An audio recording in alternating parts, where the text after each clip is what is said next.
Ration کی تقسیم کا سلسلہ شروع کیا تو میری نظر ایک پرانے بوسیدہ گھر پر پڑی۔ میں جیسے ہی دروازے پر دستک دینے لگا تو محلے کے ایک فرد نے کہا کہ ان کو راشن نہ دیں، یہ ایک فحشہ عورت کا گھر ہے، ان کو بہت جگہ سے راشن مل جاتا ہے۔ میں نے اس کی بات نظر انداز کر کے دروازے پر دستک دی۔ اندر سے آواز آئی، کون؟ میں نے بتایا کہ میں راشن تقسیم کر رہا ہوں، آپ بھی لے لیں۔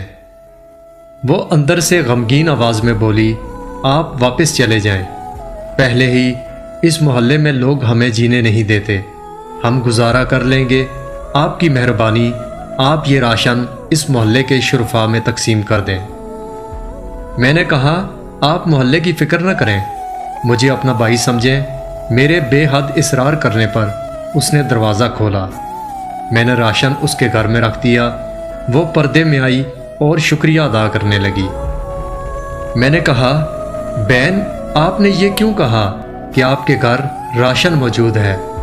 وہ کہنے لگی، بھائی گھر میں کھانے کو کچھ بھی نہیں، مگر محلے کے کسی فرد نے میری خبر تک نہ لی۔ محلے کی عورتیں اب میرے گھر میں نہیں آتی۔ میں نے پوچھا، ایسا کیا ہوا؟ وہ آنکھوں میں آنسو لیے بولی، میرے خامند کو فوت ہوئے 2 سال ہو گئے، اس وقت حالات بہت اچھے تھے، میرے 2 بچے ہیں، میرے والد جتنا کر سکتے تھے کرتے رہے، مگر ان کی وفات کے بعد میرے گھر کے حالات خراب ہونا شروع ہو گئے۔ بچوں کا اور گھر کا نظام بہت مشکل ہو گیا تھا۔ ایک دن میرے خاوند کا قریبی دوست باہر سے آیا، اس نے مجھ سے افسوس کیا اور مجھے کچھ پیسے دیے۔ کچھ عرصے بعد وہ پھر آیا اور مجھے گھر کا راشن دے گیا۔ جب تک وہ یہاں رہا میری امداد کرتا رہا۔ پھر جب وہ بیرون ملک لوٹنے لگا تو جاتے ہوئے میرے گھر آیا اور کہا، بہن یہ میرا نمبر ہے، آپ کو کسی چیز کی ضرورت ہو تو اپنے بھائی سے ضرور کہنا، کسی محلے دار سے مانگنے کی ضرورت نہیں۔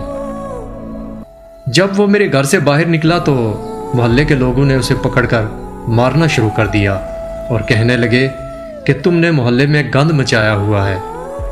یہ سن کر میں نے چیخنا شروع کر دیا کہ تم لوگوں نے میرا حال تک نہ پوچھا، اور اگر کوئی بھائی بن کر میرا خیال کر رہا ہے تو تم اسے بھی مار رہے ہو۔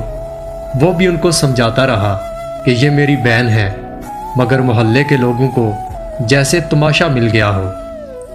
وہ بہت مشکل سے اپنی جان چھڑا کر چلا گیا۔ پچھلے کچھ عرصے تک مجھے اگر کوئی چیز ضرورت ہوتی تو میں شرمسار ہو کر بھائی کو کال کرتی اور وہ مجھے پیسے بھیج دیتے، مگر پچھلے کچھ عرصے سے کورونا وائرس کا مسئلہ بنا، ان کے ملک کے حالات زیادہ خراب تھے، میری ہمت نہیں ہوئی کہ بھائی کو کال کر سکوں۔ بیوہ سمجھ کر اگر کوئی میری مدد کرنا بھی چاہے تو محلے والے مجھے غلط نظروں سے دیکھتے ہیں۔ اب تو میرے بچے بھی محسوس کرنے لگے ہیں کہ محلے کے لوگ ہماری ماں کو کس نظر سے دیکھتے ہیں۔ ہمارے نبی کریم صلی اللہ علیہ وآلہ وسلم تو دشمنوں کی بیٹیوں کے سروں پر چادر رکھا کرتے تھے۔ یہ کہاں کے دیندار لوگ ہیں کہ اگر کوئی میری مدد کرنے آئے بھی تو یہ اس کو مشکوک نظروں سے دیکھتے ہیں۔ یہ باتیں کرتے کرتے اس کا دوپٹہ آنسوؤں سے بھیگ گیا اور میرے ساتھ بیٹھا محلے دار بھی شرم سے پانی پانی ہو گیا۔